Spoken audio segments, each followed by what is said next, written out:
Depuis près de 30 ans depuis son décès, les gens aiment d'Elizabeth Montgomery pour son rôle célèbre de Samantha Stephens dans la série télévisée populaire Ma sorcière bien-aimée. Il y a très peu vu un briquet de diable qui fonctionne. Juste une fois, j'aimerais voir. Mais maintenant, une découverte surprenante nous a montré un autre aspect de sa vie, plein de secrets et d'excitation. Cette histoire fantastique est remplie de glamour, de mystères et de passions secrètes, nous plongeant dans la vie privée d'Elizabeth Montgomery. Rejoignez Factverse alors que nous vous apportons des détails intimes sur Elizabeth Montgomery. Je ne suis pas surpris par toi, chérie, mais je suppose que c'est ma faute parce que je t'ai trop donné. Avec juste un léger mouvement de son nez, Elizabeth Montgomery a captivé les spectateurs en tant que sorcière rusée, Samantha Stephens, dans la série adorée Ma sorcière bien-aimée.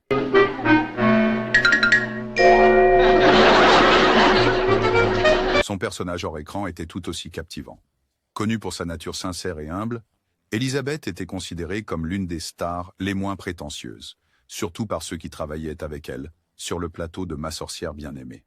Cette qualité terre-à-terre lui a valu l'affection et l'admiration indéfectible de ses fans et collègues. Mais, je veux dire, il ne m'est jamais venu à l'esprit que cela allait être un succès aussi énorme que ça. Cependant, une personne semblait imperméable au charme d'Elizabeth, son père, Robert Montgomery. Un acteur de cinéma célèbre en son propre droit, il a épousé l'actrice de Broadway, Elizabeth Allen, qui a finalement abandonné sa carrière pour son mari.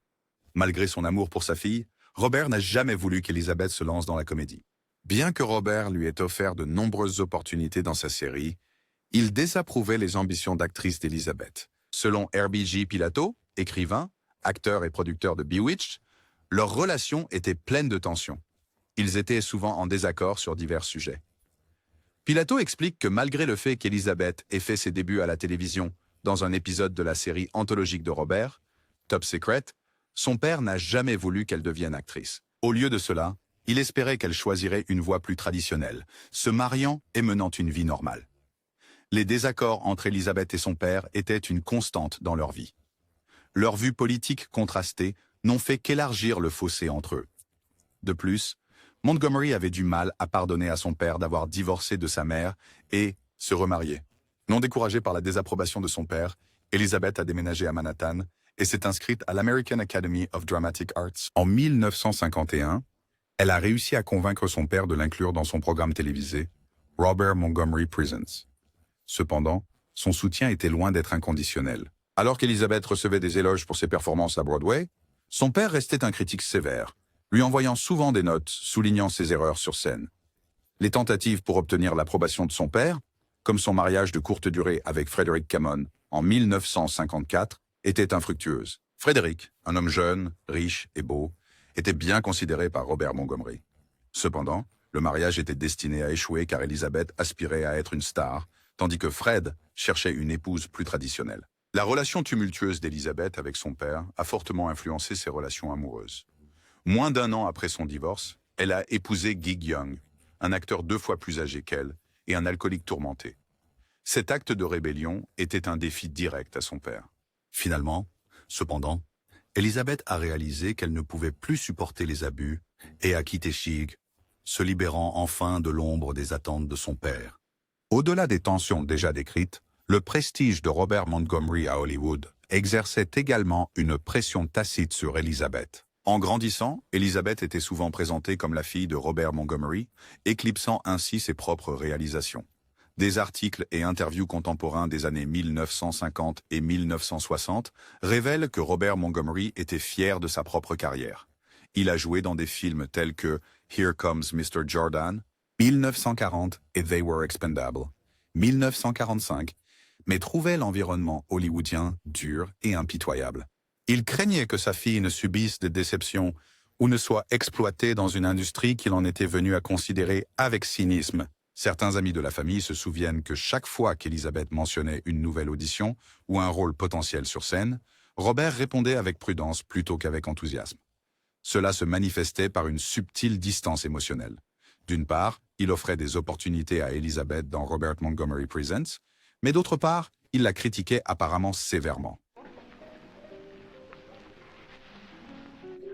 J'allais juste prendre mon train. Offrant rarement la chaleur paternelle ou les éloges qu'elle recherchait si désespérément. Ce paradoxe Le comportement toxique a renforcé la détermination d'Elizabeth à réussir par elle-même, en forgeant son propre chemin loin du filet de sécurité paternelle. Le luxe de pouvoir s'asseoir et dire « D'accord, maintenant je vais attendre et j'espère avoir une Certains carrière. » historiens et écrivains sont allés plus loin, suggérant que la propre mère de Robert, la grand-mère paternelle d'Elizabeth, avait également eu des opinions fortes sur la place des femmes dans la société, insistant sur le fait qu'une fille devrait privilégier le mariage dans un foyer stable plutôt qu'une carrière.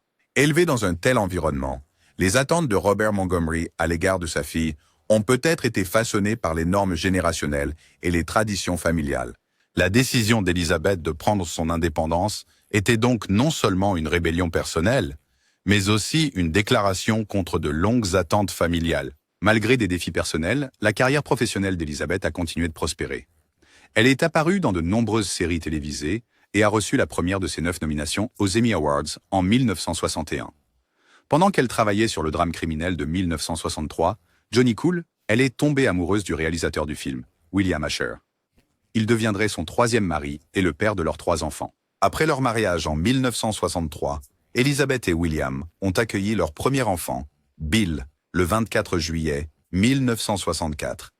Bien qu'Elizabeth ait été encline à se concentrer sur sa famille, William l'a encouragée à continuer sa carrière d'actrice. Elizabeth a finalement trouvé le bonheur dans sa vie personnelle et professionnelle. Je veux juste que tu saches à quel point je me sens chanceux. Merci, chérie. Désireux de collaborer sur un projet, William développa la sitcom Bewitched, qui mettait en scène Elizabeth en tant que sorcière charmante. L'émission est devenue un immense succès, valant à William un Emmy en 1966. Après avoir diverti les fans pendant 8 ans, Ma sorcière bien-aimée s'est terminée en 1972. Pendant la diffusion de l'émission, le couple a eu 2 autres enfants, Robert et Rebecca, dont les grossesses ont été habilement intégrées dans l'intrigue comme celle de Samantha. Avec la fin de Ma sorcière bien-aimée, Elizabeth était désireuse de se retirer du monde du cinéma et de se concentrer sur sa famille. Cependant, l'esprit ambitieux de William l'empêchait de ralentir. Selon leur fils, Bill, c'était la raison principale du divorce du couple. En coulisses, des turbulences s'installaient. L'infidélité de William a profondément blessé Elizabeth. Au cours de la 8e année de l'émission, Montgomery est également tombée amoureuse du réalisateur Richard Michaels, menant à une liaison qui a causé la fin de leur mariage et de la série. Après la fin du tournage en 1972, les deux ont emménagé ensemble, mais leur relation n'a duré que 2 ans et demi. Finalement, le cœur d'Elizabeth guérit, et elle rencontra son 4e mari, l'acteur Robert Foxworth. Le couple vécut un mariage heureux jusqu'au décès prématuré d'Elizabeth d'un cancer du côlon à l'âge de 62 ans en 1995. Après sa mort, Robert a épousé l'actrice Stacey Thomas en 1998. Pendant ce temps, les frères Asher se sont activement engagés dans leur projet de restauration de guitare, offrant aux fans un aperçu de leur atelier à travers une récente publication sur Instagram. La photographie peu commune a été partagée sur la page officielle de leur entreprise sur Instagram. Sous-titré, les frères luthiers, Bill et Robert Asher, restaurent ce Hermann Weissenborn des années 1921, National Tricone des années 1930. Elizabeth serait sans aucun doute fière de ses fils, qui ont réussi dans leur voie choisie. Bien qu'ils n'aient pas poursuivi de carrière d'acteur comme leur mère, ils sont manifestement passionnés par leur travail. La vie amoureuse d'Elizabeth Montgomery. La vie amoureuse d'Elizabeth Montgomery, bien que publique, contenait également des couches de complexité qui étaient rarement révélées dans les interviews. En y réfléchissant, ses amis et co-stars ont senti que sa quête d'épanouissement reflétait son désir d'approbation de l'enfance. De son mariage avec le tourmenté Gig Young, une expérience qui s'est terminée en raison de son alcoolisme et de ses abus, à son union passionnée avec William Asher, la vie d'Elizabeth était marquée à la fois par un amour ardent et des bouleversements émotionnels. Frederick Kaman, 1954 à 1955. Leur mariage était perçu par les initiés d'Hollywood comme une tentative de se réconcilier avec les souhaits de son père. Kaman, issu d'une famille aisée, semblait incarner le choix sûr. Leur lune de miel s'est déroulée dans des cadres romantiques, mais des tensions ont surgi lorsque Elizabeth a commencé à recevoir des offres de théâtre. Kaman, mal à l'aise avec la vie publique et l'attention de la presse, a insisté pour qu'il s'installe dans un bonheur domestique à New York. Pour Elizabeth, qui sentait sa carrière prendre son envol, la relation s'est terminée brutalement, stupéfiant leurs cercles sociaux. Gig Young, 1956 à 1963. L'attraction pour Gig Young fut immédiate et intense. Des amis disent qu'Elizabeth était fascinée par son charisme et sa maturité, particulièrement attrayant compte tenu de son histoire avec un père autoritaire plus âgé. Pourtant, Jig Young avait ses propres démons, principalement liés à l'alcoolisme, aux sautes d'humeur et aux revers professionnels. Elizabeth a essayé de l'aider, confiant souvent à des amis proches qu'elle croyait que Gig pouvait changer. Finalement, elle a été forcée de partir pour sa propre sécurité émotionnelle et physique. William Asher, 1963 à 1973. Ce mariage ressemblait initialement à une romance de conte de fées. La créativité et le succès d'Asher dans la production télévisuelle correspondaient à l'aura de star d'Elizabeth, faisant d'eux un duo hollywoodien très apprécié. Oh, le Harbaugh était génial. C'était... Sur le plateau de Bewitched, cependant, les pressions de maintenir une émission très bien classée, d'élever des enfants et de gérer le regard constant du public tellement coopératif. Je veux dire, ils ne pouvaient pas en faire assez. créaient des fractures dans leur relation. Bien qu'Elizabeth ait trouvé l'épanouissement dans la maternité, l'étincelle entre elle et William s'est estompée, alors qu'ils poursuivaient d'autres intérêts et qu'elle commençait une liaison avec Richard Michaels. Richard Michaels, 1972 à 1975. La liaison qui a commencé discrètement pendant la dernière saison de Bewitched est finalement devenue le sujet des colonnes de potins d'Hollywood.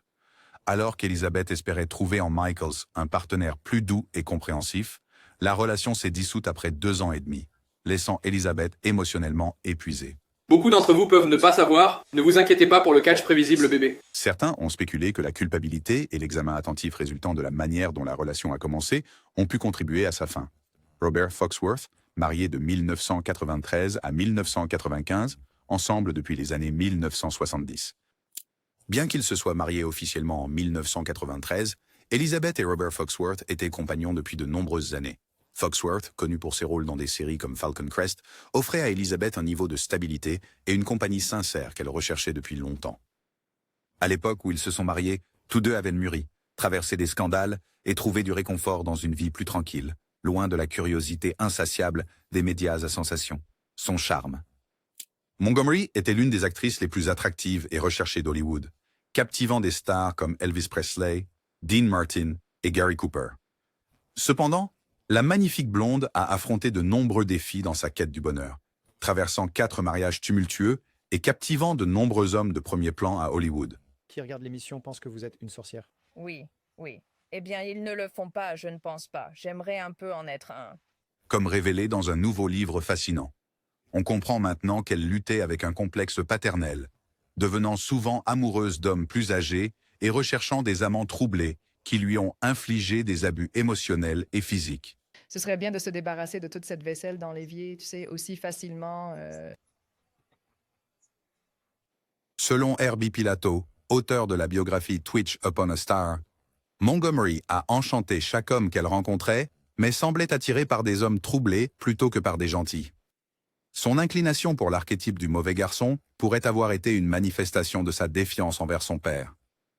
Malgré la possession de Bentley, d'un manoir à Beverly Hills et des millions gagnés grâce à Ma sorcière bien-aimée, Elizabeth avait un côté plus sombre. Au début des années 1960, elle devint amie proche du président John F. Kennedy, connu pour poursuivre de belles femmes. Les gens disent peu toujours comme quand les Dodgers étaient dans un tel pétrin, vous savez, si quelqu'un m'apercevait dans ce... Cependant, si quelque chose s'est passé entre eux, Elizabeth n'en a jamais parlé. Parmi ses amants les plus troublés, il y avait l'ancien danseur étoile Alexander Godunov, qui a ensuite connu le succès dans des films comme Witness et Die Hard. Pilato note qu'il était alcoolique et qu'elle était attirée par lui, espérant peut-être le sauver. C'est magnifique. Cependant, il était abusif et autodestructeur. Elizabeth a eu une liaison avec lui alors qu'elle était avec l'homme qui est devenu son 4e mari. Lorsque Montgomery a mis fin à la relation, Godunov a sombré. Un initié de Hollywood affirme qu'il s'est finalement tué à force de boire, se perdant dans une brume alcoolique. Un thème récurrent dans les discussions sur Elizabeth Montgomery est son magnétisme rare. Réécrire toute la série?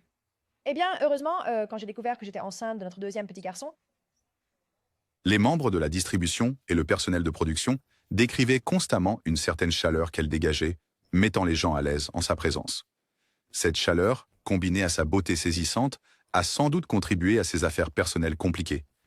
Des hommes de divers horizons, acteurs, danseurs, politiciens semblaient incapables de résister à son attraction. Même sous le stress professionnel, Elizabeth perdait rarement son calme sur le plateau. Les réalisateurs louaient son professionnalisme et son sens de l'humour. D'après un régisseur d'une de ses premières performances théâtrales, Et nous ne savions pas si ça allait être un garçon ou une fille. que voulait-il à l'émission? Elle ne laissait jamais la pression d'une représentation entraver sa gentillesse. Elle était toujours la première à arriver et la dernière à partir, saluant chaque personne par son nom. Sa synergie avec ses costards était légendaire. Qu'elle échange des plaisanteries comiques avec Agnes Moorehead, Endora dans Ma sorcière bien-aimée, ou qu'elle se dispute avec des acteurs vétérans dans des rôles dramatiques, Elizabeth pouvait passer sans effort du mode comique au mode dramatique. Cette fluidité a fait d'elle la favorite des directeurs de casting à la fin des années 1950 et au début des années 1960, lui valant des rôles dans des anthologies télévisées, des drames, et finalement, l'iconique Ma sorcière bien-aimée. Des rumeurs de flirt avec Elvis Presley et Dean Martin faisaient parfois surface dans les potins hollywoodiens. Des amis proches affirmaient qu'Elvis, connu pour son propre magnétisme spectaculaire, était captivé après avoir rencontré Elizabeth lors d'une réunion sociale. Cependant, toute relation, si elle existait, ne s'est jamais concrétisée publiquement. Jusqu'à ce que nous commencions à travailler avec des scripts et des choses comme ça, et ça a juste fonctionné comme ça. J'ai eu un garçon et Samantha a eu une fille. De même, Dean Martin, membre du célèbre Rat Pack, a plaisanté une fois lors d'une fête en disant qu'il chanterait l'annuaire téléphonique si Liz Montgomery se tenait à ses côtés. Ces anecdotes, bien que parfois exagérées par les tabloïds, soulignent son attrait universel. Elizabeth Montgomery était non seulement une actrice talentueuse, mais aussi une avocate passionnée pour diverses causes libérales, politiques et caritatives. Elle a consacré une partie importante de son temps, ressources et énergie à soutenir diverses causes. En tant que défenseur des droits des femmes, de l'activisme contre le sida et des droits LGBTQ+, elle a constamment utilisé son influence pour faire une différence. Elle était active. L'activisme d'Elizabeth a été profondément influencé par les bouleversements sociaux des années 1960. Ayant grandi avec un père qui avait des vues plus conservatrices, Elizabeth a été exposée aux débats politiques dès son jeune âge. En vivant à New York pendant une partie de son adolescence, elle a été témoin du changement du climat social, développant une empathie pour les communautés marginalisées. Certaines choses fonctionnent suffisamment bien sans aucune magie de ma part. Bien que moins documenté que son engagement ultérieur en faveur du sida ou des droits LGBTQ, on dit qu'Elizabeth a discrètement fait des dons à des organisations de défense des droits civiques, en particulier celles soutenues par d'autres artistes comme Harry Belafonte et Sammy Davis Jr. 72 Nova, pas de boisson, Sammy, dans ses yeux. Bien qu'elle n'ait pas participé aux manifestations publiques, craignant un retour de bâton de l'industrie, elle a soutenu le mouvement financièrement et en privé. À une époque où le mouvement féministe gagnait du terrain, Elizabeth a pris des rôles et des projets qui mettaient subtilement en avant l'indépendance et la force des femmes. Ma sorcière bien-aimée étant un exemple notable, présentant Samantha Stephens comme une épouse confiante qui résolvait souvent des problèmes grâce à son esprit et ses pouvoirs. Hors écran, elle faisait des dons à des refuges pour femmes et participait à des collectes de fonds visant à soutenir les victimes de violences domestiques, probablement influencées par ses propres expériences dans des relations abusives. Sa désapprobation de la guerre du Vietnam était en accord avec celle de nombreux libéraux d'Hollywood de l'époque. Mais la position d'Elizabeth était également personnelle. Tellement soignée et pratique. La Nova est une voiture vraiment simple et fonctionnelle. Elle faisait souvent référence à l'implication de son père dans les films de propagande de l'époque de la Seconde Guerre mondiale et exprimait des préoccupations sur la responsabilité du gouvernement. Elle participait à des réunions privées visant à sensibiliser et collecter des fonds pour des organisations pacifistes, bien qu'elle évitait généralement les actions de grande envergure très visibles. Manifestations. Lorsque la crise du sida a émergé dans les années 1980, Elizabeth a été parmi les premiers acteurs de la télévision grand public à défendre la sensibilisation. Elle a contribué à organiser des événements caritatifs, des galas et des messages d'intérêt public. Découvrez la différence chez votre concessionnaire Chevrolet. De plus, son amitié avec des acteurs gays et lesbiennes et sa co-animation de la parade de la fierté gay de Los Angeles avec Dick Sargent ont marqué une position publique significative, illustrant son engagement pour les causes LGBTQ+, à une époque où de nombreuses célébrités restaient silencieuses. Elle a également été la voix off pour 2 films politiques qui critiquaient la politique étrangère américaine. Cover Up, Behind the Iran Contra Affair, 1988, et son suivi primé aux Oscars, The Panama Deception, 1992. Démontrant son engagement envers les droits de la fierté, elle et son ancien co-vedette de Ma sorcière bien-aimée et ami proche, Dick Sargent, ont été volontaires comme grands maréchaux au défilé de la fierté gay de Los Angeles en juin 1992. Durant la dernière année de sa vie, Montgomery a continué à rendre à sa communauté en faisant du bénévolat dans de nombreux endroits, y compris à l'unité de Los Angeles de Learning Ally. Cette organisation à but non lucratif enregistre des livres éducatifs, dans des formats accessibles, tels que des CD spécialement formatés et des formats téléchargeables pour les personnes handicapées. Elle a également prêté ses talents pour soutenir l'unité de Los Angeles de Learning Ally en produisant une série de messages d'intérêt public à la radio et à la télévision. Cela a encore démontré son engagement à rendre l'éducation accessible aux personnes handicapées. En janvier 1995, elle a enregistré la collection de poèmes à succès de 1952 de A.A. Milne, quand nous étions très jeunes, pour l'organisation. Le 3 juin 1995, seulement 16 jours après son décès, la branche de Los Angeles de Learning Ally a rendu hommage à Elizabeth Montgomery en dédiant leur marathon d'enregistrement 1995 en son honneur. De plus, un groupe de 20 et une personnalité notable a collaboré pour prêter leur talent à la production de la version livre audio de Chicken Soup for the Soul, également dédiée à honorer son précieux héritage. Alors que la renommée d'Elizabeth atteignait de nouveaux sommets, elle a choisi d'utiliser son influence pour le bien commun. Elle a été une pionnière dans l'industrie du divertissement, devenant l'une des premières actrices à défendre les personnes touchées par le sida. Cet engagement envers la justice sociale résonnait avec le message central de Ma sorcière bien-aimée, où l'amour entre Samantha et Darin transcendait leurs différences et défiait les préjugés. À travers son plaidoyer et son militantisme, l'héritage d'Elizabeth Montgomery va au-delà de son activité à l'écran. All, laissant un impact durable sur les causes qu'elle a défendues avec passion. Dans les mois précédant sa disparition, Elizabeth Montgomery a affronté une bataille contre cancer. Elle avait initialement ignoré des symptômes grippaux pendant qu'elle travaillait sur Deadline for Murder, From the Files of Edna Buchanan, qu'elle a terminé de tourner à la fin du mois de mars 1995.